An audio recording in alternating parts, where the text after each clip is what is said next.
Senhor esteja convosco. Ele está no meio de nós. Proclamação do Evangelho de Jesus Cristo, segundo São João. Glória a vós, Senhor. Aquele que vem do alto está acima de todos. O que é da terra pertence à terra e fala as coisas da terra. Aquele que vem do céu está acima de todos. Dá testemunho daquilo que viu e ouviu, mas ninguém aceita o seu testemunho. Quem aceita o seu testemunho atesta que Deus é verdadeiro. De fato, aquele que Deus enviou fala as palavras de Deus, porque Deus lhe dá o Espírito sem medida. O Pai ama o Filho e entregou tudo em sua mão. Aquele que acredita no Filho possui a vida eterna. Aquele, porém, que rejeita o Filho não verá a vida, mas a ira de Deus permanece sobre ele.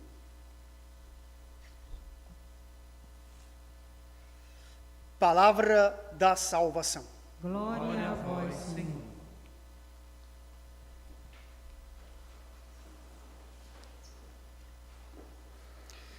Queridos irmãos, hoje é quinta-feira, podemos dizer quinta-feira da Páscoa.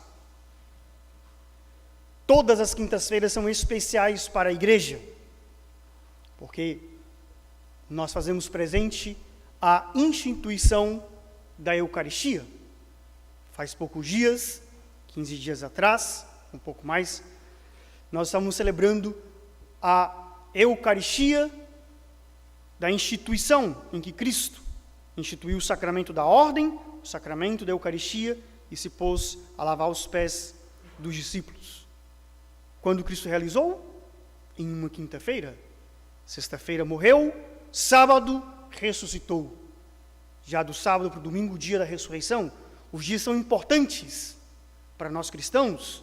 Quinta-feira voltada para a Eucaristia, sexta-feira o dia voltado para a paixão do Senhor, o sábado já à noite, que prepara o domingo, o dia da ressurreição. E nós somos chamados cada vez mais a amarmos a Eucaristia, sobretudo em tempos difíceis, em que nos querem tirar a Eucaristia, nos querem privar da Eucaristia. A Eucaristia que é o nosso consolo, a Eucaristia que nos anima, a Eucaristia que nos dá esperança diante de tantas mortes, diante de tantas notícias más. Qual é o nosso consolo? A Eucaristia.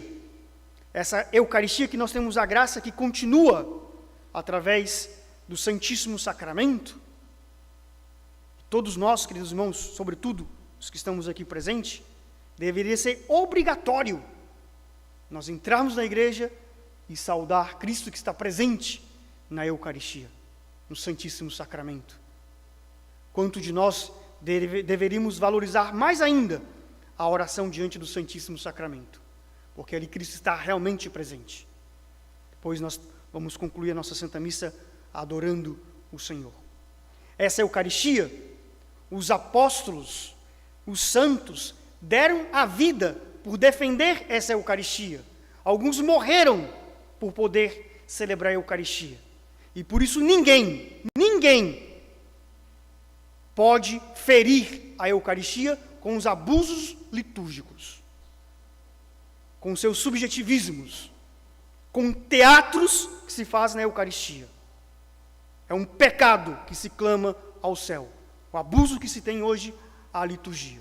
Pessoas morreram defendendo a Eucaristia, como nós escutamos hoje na primeira leitura. Os discípulos, os apóstolos que saem para anunciar o Evangelho, são perseguidos ao ponto de serem presos, são açoitados e são martirizados. por anunciar o Evangelho, por celebrar a Eucaristia. E nós não podemos banalizar a Eucaristia. Nós não podemos celebrar a Eucaristia de qualquer maneira, de qualquer forma, porque é sagrado.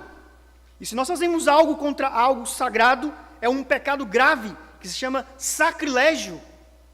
Quantas Eucaristias mal celebradas nós celebramos, irmãos? Quantas Eucaristias talvez nós celebramos em pecado mortal?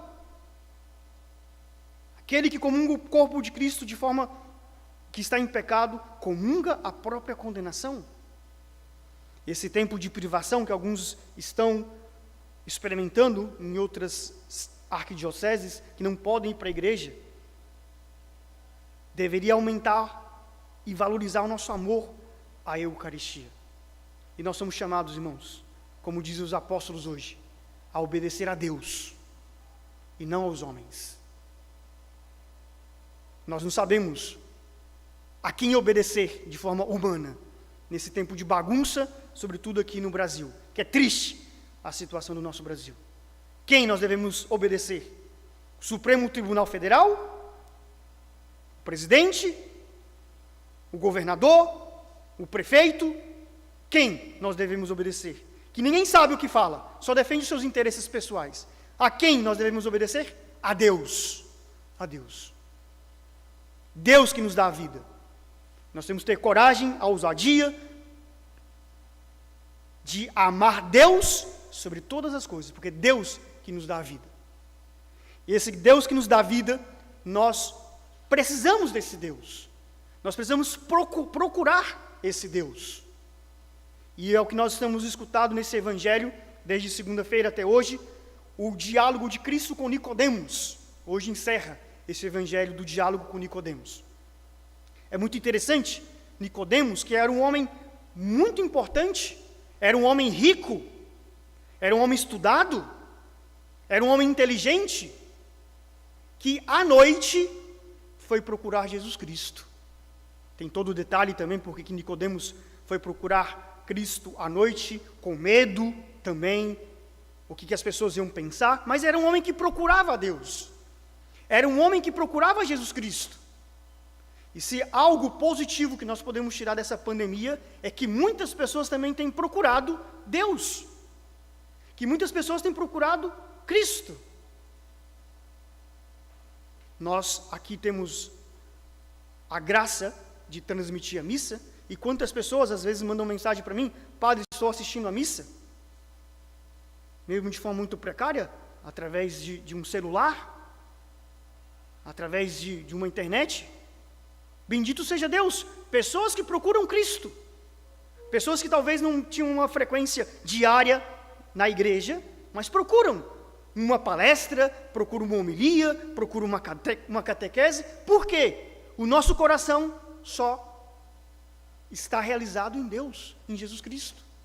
Os dias que eu tive enfermo no hospital, eu procurava assistir alguma missa online, e talvez alguns aqui que estão acompanhando pela internet estão no hospital, com sofrimentos grandes. E que bom que nós procuramos o Senhor. Se nós procuramos é porque algo nos falta, como faltava na vida de Nicodemos. E hoje, na conclusão desse diálogo com Nicodemos, Cristo fala aqui duas coisas importantes. Primeira, aquele que vem do alto está acima de todos. O que é da terra pertence à terra e fala as coisas da terra. Aqui Cristo, nesse diálogo, fala da importância de nós desejarmos as coisas celestes, as coisas do alto. Aquele que fez a experiência de verdade da ressurreição é um homem novo, que não procura só as coisas terrenas, só os bens materiais, mas o que deseja de verdade as coisas do alto, as coisas do céu. Isso que nos interessa de verdade, irmãos. E Cristo, todos os dias que escutamos o diálogo com Nicodemos, sempre fala de que quem encontra Cristo, encontra vida. Essa palavra é muito importante, vida. Porque nós só escutamos todos os dias, morte, morte, morte e morte. E a boa notícia da ressurreição, a boa notícia que nós temos do cristianismo é que Cristo está vivo e nos dá vida, vida eterna. Eu comecei a preparar alguma coisa para a festa do nosso padroeiro. Se Deus permitir, vamos fazer a peregrinação com a imagem de São João Batista e vamos meditar sobre a vida eterna. O que significa vida eterna? Céu, inferno, purgatório, falar do nosso destino, da outra vida.